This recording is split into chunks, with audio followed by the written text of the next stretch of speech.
السلام عليكم ورحمة الله وبركاته. من فترة طويلة والمسلمين في الهند بيتعرضوا لأبشع أنواع الاضطهاد الممنهج من قتل وتهجير واعتداءات متكررة، وطبعا العلمانيين ولا كأنهم شايفين حاجة، والمجتمع الدولي تقريبا بيصيبوا العمى لما الموضوع يتعلق بأذى للمسلمين. أنا مهما هحاول أوصل لكم اللي بيحصل في الهند مش هقدر أوصله بصورة كاملة، حتى بعد الحلقة دي مش هتكون الصورة كاملة قدامك. لازم تتابع الموضوع بشكل كامل عشان تبقى مقدر حجم المصيبة اللي واقع فيها المسلمين في الهند.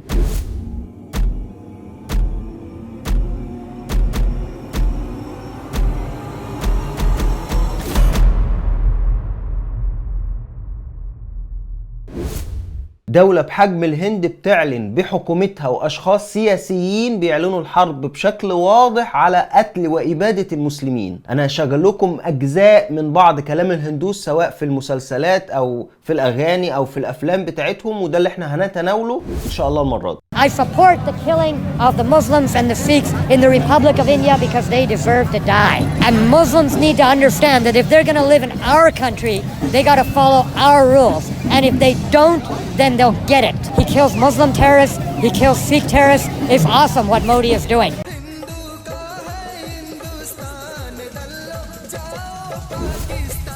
लिए कोई जान का खतरा देना या हमला करना तो दूर, कोई अगर उसके बाल को भी हाथ लगाएगा तो समूचा देश, उस व्यक्ति, उस संस्था या चाहे कोई देश हो, राजपथ पर हमारे 26 जनवरी को दिखाई जाने वाली मिसाइलें, फाइटर जेट और सारा साजो सामान किस लिए है?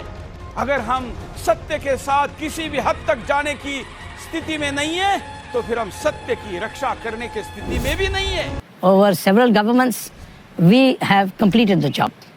We know where the Muslim population is large, there's always trouble because Islamic ideology says so. I mean, there's 200 million Muslims living in India. That's the second largest Muslim population in the world. And you're saying that wherever Muslims live, that's If Muslims become more than 30%, that country is in danger. That sounds like hatred. That sounds like a language of hatred. It's easy to say hatred. I'm being kind to them by not letting them come to India. Article 14 of the Indian Constitution guarantees the right to equality, as you know, for all persons living in India. I can tell you that's a misinterpretation of Article 14. Article 14 guarantees equality of equals. I'll give you an example. Are all people not equal? All people are not equal. Muslims do not deserve equal rights to apply for citizenship. There's no such thing as equal rights. They're not in an equal category. बस इसी के साथ मैं यही कहूँगा कि हिंदुओं जाग जाओ, ज़्यादा वक्त नहीं है, उनकी तैयारी पूरी है और तुम्हारी तैयारी नेताओं के।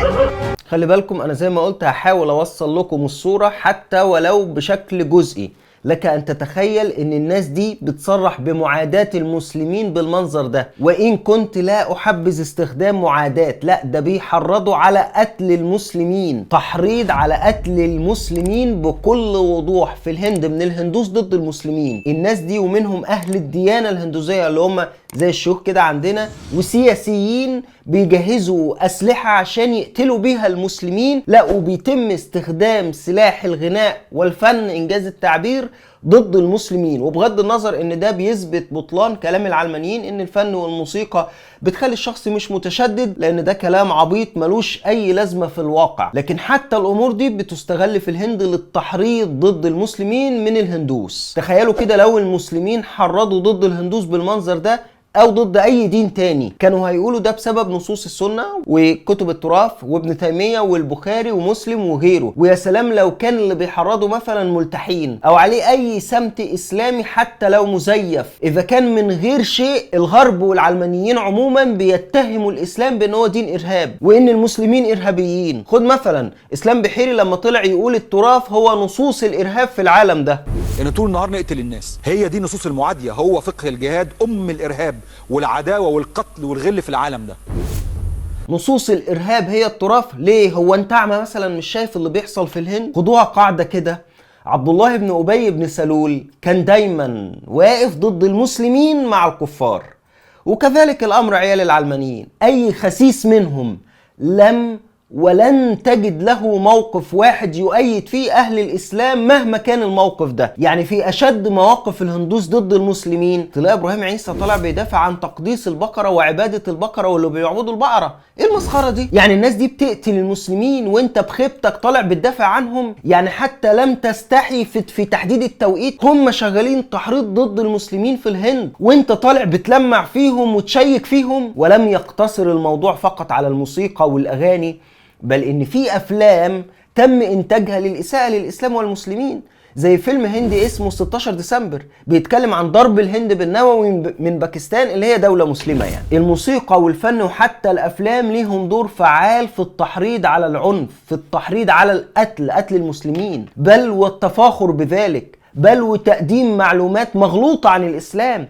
وطبعا المادة اللي بتقدمها الأفلام بتدخل في اللاوعي بدون مراجعة وبتبقى مسلمة عند الناس. وكل خطاب الكراهية ده محمي من الحكومة الهندية تحت شعار الحرية. بس طبعا لو المسلمين هم اللي عملوا كده كنت هتلاقي المجتمع الدولي كله ضدهم، ويخرج علينا يقولك الإسلام دين إرهاب، وإن المسلمين دول إرهابيين ومش بيتقبلوا الرأي الآخر ومش بيتعايشوا مع غيرهم. لكن بما إن الضحية مسلم والمهاجم غير مسلم، فالمجتمع الغربي كله مش هيسلط الضوء عليهم، وبناء عليه عيال العلمانيين في مصر وغيرها مش هيهتموا بالموضوع، لأن الغرب اللي بيحركهم مش مهتم.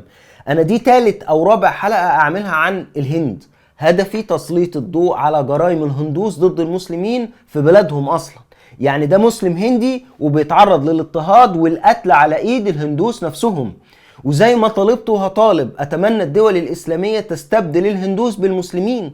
الموضوع مش صعب، والهند مليانة هنود مسلمين وعباقرة في شغلهم، فليه نفضل متمسكين بالهندوس اللي بيقتل اخونا المسلم بفلوسنا؟ انا اتمنى نشر القضية دي. كفاية خنوع، كفاية سكوت، كفاية اننا نشوف احوال المسلمين في كل حتة في العالم ونسكت، ما تبقاش مجرد مشاهد. النبي صلى الله عليه وسلم قال كما في صحيح الامام مسلم: المؤمن للمؤمن كالبنيان يشد بعضه بعضا. وايضا النبي صلى الله عليه وسلم قال: مثل المؤمنين في توادهم وتراحمهم وتعاطفهم مثل الجسد إذا اشتكى منه عضو تداعى له سائر الجسد بالسهر والحمى. احنا المسلمين مفيش عندنا حاجة اسمها هندي وصيني ومصري وسعودي ومغربي، احنا مسلمين، والإخوة في الهند إخواننا، لازم نغار عليهم ونغضب لأجلهم. انا خلصت تعليقي. لو مهتم بمحتوى القناه اعمل اشتراك وفعل الجرس واكتب تعليق لو عندك، ولو عايز تدعم محتوى القناه ممكن من خلال الباتريون او الباي بال او علامه الانتساب، وكل ده في صندوق الوصف. لا تنسوني واهلي من الدعاء. سبحانك اللهم وبحمدك، اشهد ان لا اله الا انت، استغفرك واتوب اليك، والسلام عليكم ورحمه الله تعالى وبركاته.